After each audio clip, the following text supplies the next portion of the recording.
Most people over 50 are trying to burn belly fat with exercises that were never designed to solve the problem. Crunches, sit-ups, twisting until the lower back files a formal complaint. Here's the strange part. Your body doesn't care where you want to lose fat. It cares how much energy you're using and how much muscle you're keeping. That's why standing exercises have an unfair advantage. They train more muscle at once and don't require negotiating with the floor. Today, you'll learn 5 standing exercises that target the muscles around your waist, and one of them quietly burns more energy than all the others combined, for a reason that has nothing to do with speed. After medical school taught me that a stronger core means getting on the floor. Turns out the body had other ideas. Slightly embarrassing for us. Fascinating for your muscles. Let's start with an exercise that looks almost too simple to matter. Exercise 1. Standing side bend with reach. This one barely looks like exercise. That's exactly why it works. Stand tall with your feet hip-width apart, arms relaxed at your sides. Slowly slide one arm down along your leg towards your knee while the opposite arm reaches gently overhead. Feel the stretch and contraction along the side of your waist, then return to center and repeat on the other side. Aim for 10 to 12 reps per side. If balance feels uncertain, widen your stance slightly. If you're ready for more, hold a light dumbbell in your reaching hand. Draw your belly button softly toward your spine and breathe out as you bend. Move into a gentle stretch, never pain, and stop a rep or two before your form starts to break down. Your obliques, the exact muscles crunches never reach, are contracting on both sides of your waist right now on every single rep. That's the muscle tightening that actually changes how your waistline looks, not a crunch count. And now it's time to ask your waist to do what it was actually designed for. Exercise 2. Standing crossbody knee drive. Forget twisting as fast as possible. Your waist wasn't built to behave like a dish towel. This trains rotation the way your body naturally uses it. Stand tall and slowly lift your right knee toward your left side while bringing your left elbow across your body. Return with control, then switch sides. Think about bringing your ribs and hips closer together rather than yanking with your shoulder. If you're just starting, keep the knee lower and perform the movement slowly. Once you can complete 12 smooth reps per side, increase the knee height or add a brief pause at the top. Keep your core gently engaged and breathe out as the knee rises. Stop before your lower back starts compensating for tired obliques.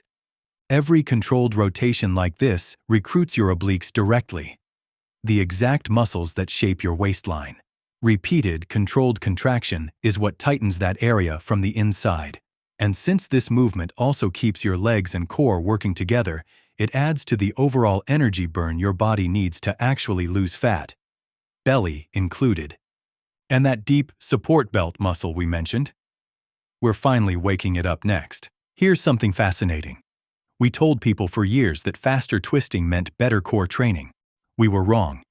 Your spine appreciates controlled rotation, not repeated forceful twisting. Exercise 3. The standing suitcase hold. That support belt we teased? This is where it joins the conversation. Hidden beneath the muscles you can see is a deep layer called the transverse abdominis. Think of it as your body's built-in support belt. Its favorite job isn't helping you do crunches. It's helping you stay steady while the rest of your body tries to pull you off balance. Here's the easiest way to wake it up. Hold a moderately heavy dumbbell, kettlebell, or even a shopping bag in one hand. Stand tall and resist the urge to lean toward the weight. Stay still for 20 to 30 seconds, then switch sides. No dramatic twisting, no flinging around the living room. If someone asks whether you're exercising, you probably are. If you're new to this, start with a lighter weight or shorten the hold. If you can comfortably hold perfect posture for 30 seconds, increase the weight slightly before increasing the time.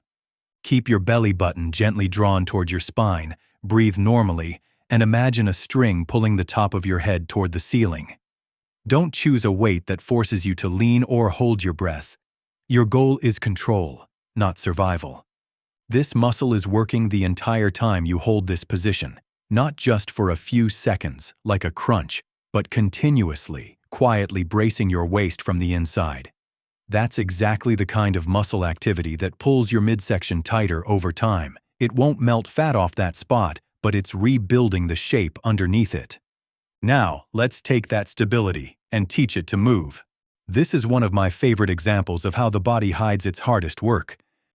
From outside, you're just standing there. Inside, dozens of muscles quietly adjust every second to keep you upright. Wonderfully boring, until they stop doing their job. Exercise 4. Standing wood chop. Most core exercises move in one plane. Real strength doesn't. Stand with your feet shoulder-width apart, clasp your hands together, or hold a light weight, and raise your arms diagonally above one shoulder. Rotate through your torso, pulling your arms down and across your body toward the opposite hip, while your back foot pivots naturally. Complete your reps, then switch sides. Aim for 10 reps per side. If balance feels unstable, shrink the range of motion. If you're ready for more, add a light dumbbell or medicine ball. Keep your belly button drawn toward your spine and exhale sharply as you chop down.